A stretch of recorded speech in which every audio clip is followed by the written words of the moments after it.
मेवात के लोगों का प्यार पूर्व मुख्यमंत्री मनोहर लाल खट्टर को खींच कर ला रहा है और मेवात में विजय संकल्प रैली को संबोधित कर मेवात के लोगों से गुरुग्राम लोकसभा क्षेत्र के प्रत्याशी राविंद्रजीत सिंह को वोट मांगने की अपील करेंगे। ये बातें अपने निवास स्थान पर आईटी सेल इंचार्ज जतिन बुसरी ने कही। आपकी जानकारी के लिए बता दें कि मेवात की सरजमी पर 7 मई को पूर्व मुख्यमंत्री मनोहर लाल खट्टर अनाज मंडी फिरोजपुर झिरका में तशरीफ ला रहे हैं। इस विजय संकल्प रैली में राविंद्रजीत सिंह भी मौजूद रहेंगे और मेवात की जनता से वोट की अपील करेंगे।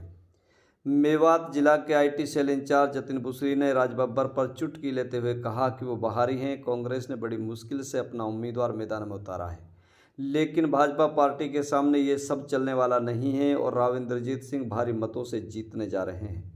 जतिन बुसरी ने कहा कि मेवात में भाजपा सरकार ने 2014 से लेकर आज तक बहुत विकास के काम कराए हैं, इसी के आधार पर वोट मांगी जा रही हैं।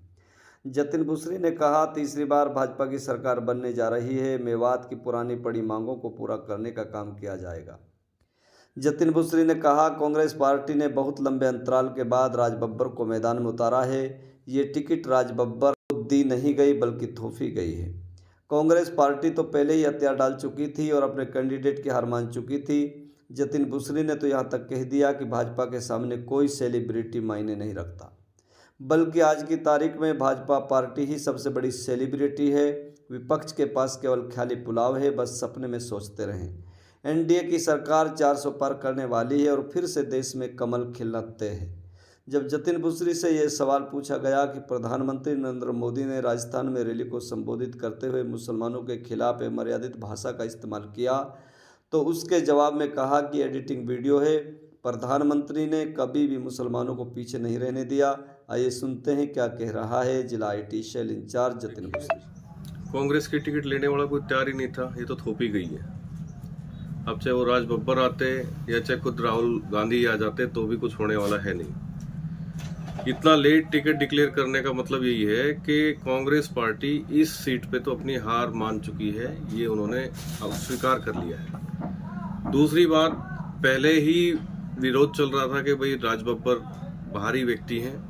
कांग्रेस के अंदर ही इस बात का विरोध चल रहा था। अब देखते हैं कि उनको वोट दिलवाने के लिए कांग्रेस के कितने कार्यकर्ता, कितने नेता बाहर आते हैं। मुझे नहीं लगता, और इस बार ऐसा हो सकता है कि शायद जीत का मार्जिन पूरे हरियाणा का, पूरे देश में गुड़गांव लोकसभा का बहुत अच्छा मार्जिन रहेगा जीत का। अभी राविंद्रजीत ने जो है अपना नामांकन भरा है, तो मेवात से कितने तादाद में लोग पहुंचे हैं? मेवात से सारे लीडर, सभी हमारे नेता, सभी कार्यकर्ता बहुत बड़ी तादाद में गए हैं। गिनती तो मैं बता नहीं सकता, लेकिन इतना जरूर कह सकता हूं कि वो हजारों में हो सकती है।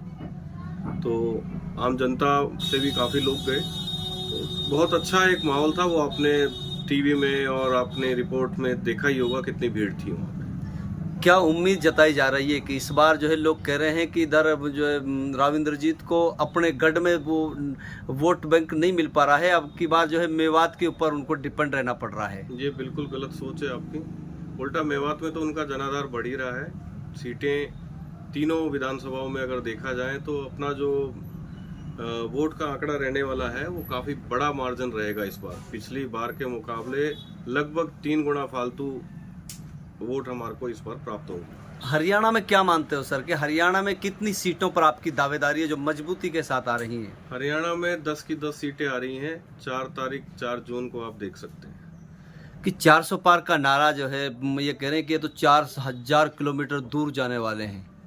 ये 400 तो बड़ी बात है, तो लोग ऐसा बोल रहे हैं। आप हमारे पत्रकारों को पढ़ना कहिए, लेकिन पब्लिक लोग कह रहे हैं, ओपिनियन बता रहे हैं पब्लिक की।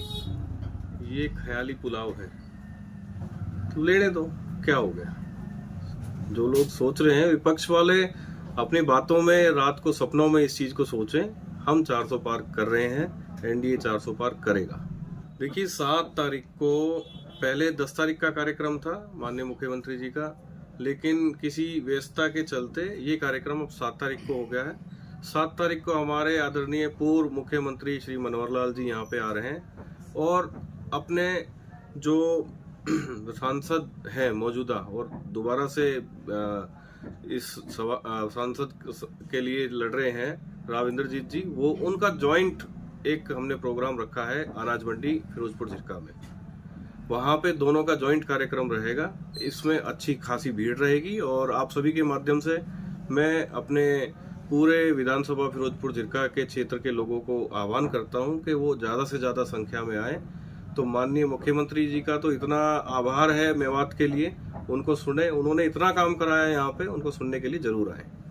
मेवात में आने का खास कारण क्या हो सकता है, जबकि मनोहर लाल खट्टर तो स्वयं जो है चुनाव लड़ रहे हैं और वो उनके राव इंद्रजीत के लिए सपोर्ट में आ रहे हैं। देखिए, मनोहर लाल खट्टर जी आपसे भले ही पूर्व मुख्यमंत्री हैं, लेकिन उनकी जो मेवात से लगाव है, उनका जो जुड़ाव है, वो किसी से छुपा नहीं है। उनका प्यार इस इलाके में इतना है कि हम जितना भी उनको धन्यवाद कर लें वो कम है। दूसरी बात, मनोहर लाल जी का यहाँ पे आना इस बात का प्रतीक है कि लोगों का प्यार ही उन्हें खींच के ला रहा है यहाँ पे। तो बहुत अच्छी रैली रहेगी और काफ़ी संख्या में इसमें लोग आएंगे भी। और मैं फिर आह्वान करता हूँ आपके माध्यम से भी, और हमारे कार्यकर्ता भी पूरे इलाके में जा कर के पूरी विधानसभा का दौरा कर रहे हैं, चाहे हमारे जो विधानसभा के भावी प्रत्याशी हैं वो भी, और अपने जो कार्यकर्ता लोग हैं वो भी, सभी जन जन में संपर्क कर रहे हैं और इस कार्य को, इस रैली को सफल बनाने के लिए पूरी जी तोड़ मेहनत कर रहे हैं। सर, राज बब्बर तो इंटरनेशनल जो है सेलिब्रिटी हैं, तो ऐसा तो नहीं कहीं राव इंद्रजीत को उल्टी मुंह की खानी पड़ जाए, को वो जीत जाए इस बार? देखिए, इंटरनेशनल सेलिब्रिटी तो राहुल गांधी भी हैं, और अभी तो उनको भी डर लग रहा है कि अमेठी में अपना चुनाव का नामांकन भरे या ना भरे। तो ऐसी इंटरनेशनल सेलिब्रिटी तो भैया आज की डेट में भाजपा के आगे सारी फेल है। सिर्फ भाजपा ही एक अकेली इंटरनेशनल सेलिब्रिटी है, और भाजपा के सारे कार्यकर्ता, भाजपा के सारे जो सांसद से चुनाव लड़ रहे हैं संसद का, वो सभी इंटरनेशनल सेलिब्रिटी है। ऐसे नहीं कि भाई कोई अगर इंटरनेशनल सेलिब्रिटी है और भाजपा के सामने आ जा वो जीत जाएगा, ऐसा कुछ नहीं है। ये तो हार के डर को, बौखलाहट को देखते हुए कि भैया किसी को तो टिकट देनी है तो राज बब्बर को ही दे दो, वो तो मान के बैठे हैं कि हम हार चुके हैं। अगर ये डिक्लेयर करना था तो 15 दिन पहले भी तो चर्चा चल रही थी, तब कहाँ गए? अच्छा सर, एक आखिरी सवाल हम आपसे जानना चाहेंगे। अभी जो है राजस्थान के बांसवाड़ा या किसी डिस्ट्रिक्ट के अंदर माननीय प्रधानमंत्री वहाँ पहुँचे थे जी, और वहाँ मुसलमानों के लिए खासकर जो है कुछ अभद्र भाषा का, अमर्यादित भाषा का उपयोग किया गया था, तो उसको लेके कैसा आप देखते, क्या कहोगे? ऐसा है जी, पहले मैं फिर आपको कहूँगा कि जानकारी दुरुस्त करिए। वो एडिटेड वीडियो जिसमें प्रधानमंत्री जी ने, आपको लगता है कि ऐसा बोला, जबकि मैं इस चीज़ का पूरी तरीके से खंडन करता हूँ। आप वीडियो पूरा देखिए, आपको समझ में आएगा किस बात को लेकर के ऐसा कहा गया है। और जो चीज़ आप कहना चाह रहे हैं कि मुसलमानों के विरोध में, ये मतलब ही नहीं है। मुसलमानों का भला करने के लिए भाजपा ने जितने काम करे हैं अब तक शायद किसी से नहीं कहे, और इसका जीता जाता उदाहरण है कि हमने कहीं पे भी 2014 से लेकर के अब तक आप देख लीजिए, कहीं कोई भेदभाव नहीं हुआ, 1% का भी भेदभाव नहीं हुआ कि आप मुसलमान हो तो आपको हम छांट के अलग कर दें, ऐसा है ही नहीं। और मेवात इसका जीता जाता उदाहरण है। 26,703 परिवार हैं हमारे पास। मेवात में संख्या किनकी जानता है? मुसलमानों की तो है। उनको हमने कहीं छांट के लाभ दिया है क्या? सबको बराबरी से लाभ दिया गया है।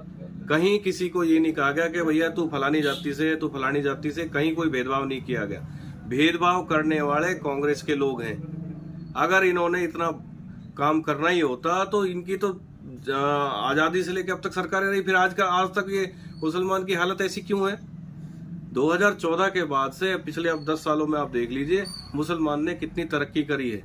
और इस टॉपिक पे हालांकि मैं बहुत कुछ आपको बता सकता हूँ, बहुत कुछ बोल सकता हूँ, मेरे पास सारा डाटा, सारे आंकड़े मौजूद हैं आईटी सेल का होने के नाते, लेकिन आपका ये कहना कि भैया ऐसी मर्यादित टिप्पणी की, बड़ी ही ये गलत चीज़ है और ऐसा नहीं होना चाहिए। आप वीडियो को देखिए और हमारे माध्यम से भी, अपने माध्यम से भी जन जन को अगर कहीं किसी को इस टाइप का डाउट है तो आप उसको ठीक कीजिए।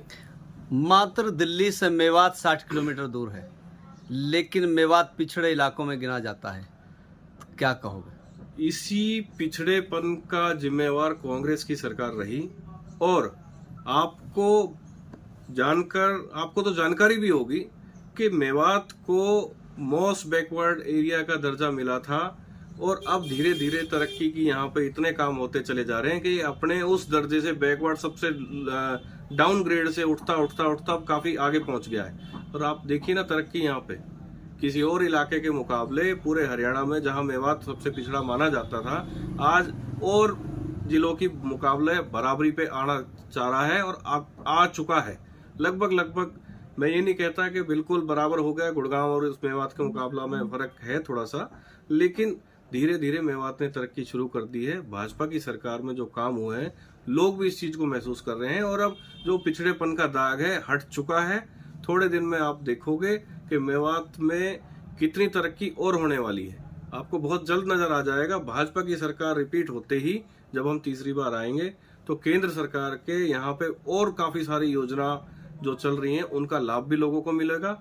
और जैसे ही भाजपा की तीसरी बार सरकार हरियाणा में रिपीट होगी, फिर आप देखिए आपको मेवात के लोगों को भी गर्व होगा कि हम कभी पिछड़ा हुआ करते थे, लोग ऐसा बोलेंगे। बहुत बदलाव आ चुका है, बहुत खुश हैं लोग यहाँ से। जो जन समर्थन मिल रहा है इस चीज का प्रतीक है कि यहाँ पे तरक्की हो रही है। मेवात के लोगों की सर बहुत पुरानी मांगे हैं। खूनी रोड को 4 लेन करना, जो दिल्ली जो ये 248 है जो एक्सप्रेस वे है। दूसरा यूनिवर्सिटी की मांग, यहाँ सिटी बजने की भी लोग इंतजार कर रहे थे।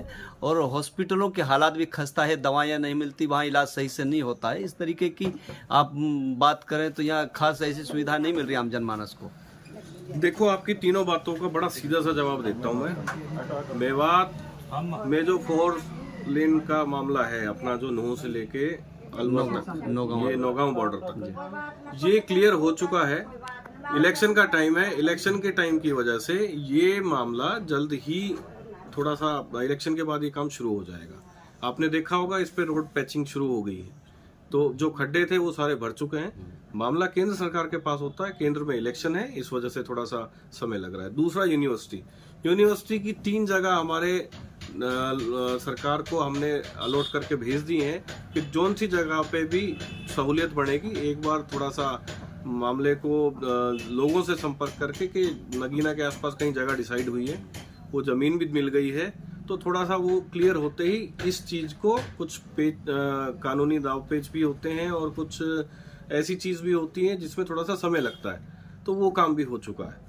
और तीसरी बात कही आपने हॉस्पिटल्स की, तो हॉस्पिटल्स की बात बहुत क्लियर है कि कहीं अगर कोई कमी थी तो हमने इस चीज को पूरा भी करवाया हमारी सरकार के माध्यम से।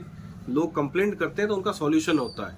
अब ऐसा नहीं कि परमानेंट ही कोई कंप्लेंट चालू हो रही, कहीं कोई कंप्लेंट है, कहीं कोई कमी है, उसकी बातचीत करके उसका सॉल्यूशन भी कराया जाता है और ये काम आप देख भी रहे होंगे। तीसरी बार अगर सरकार रिपीट हुई तो क्या मेवात में रेल की सिटी सुनाई देगी लोगों को? देखिए मेवात में से रेल तो गुजर चुकी है, ये आपने भी देखा होगा। अब ये केंद्र सरकार के अंडर में चीज है और समय समय पर लोगों ने मांग भी की है।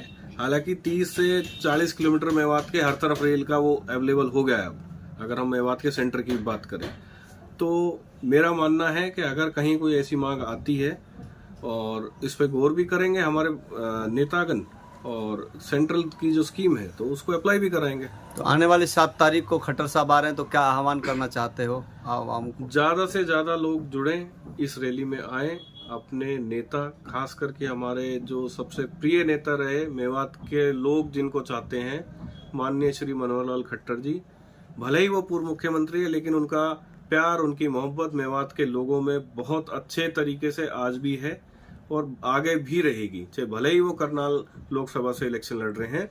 तो आप आइए, आपके माध्यम से भी आह्वान करता हूँ इस रैली के समय ज्यादा से ज्यादा संख्या में आए और लोगों को वो उनका संबोधन सुने। मैं तो बस इतना ही कहूँगा।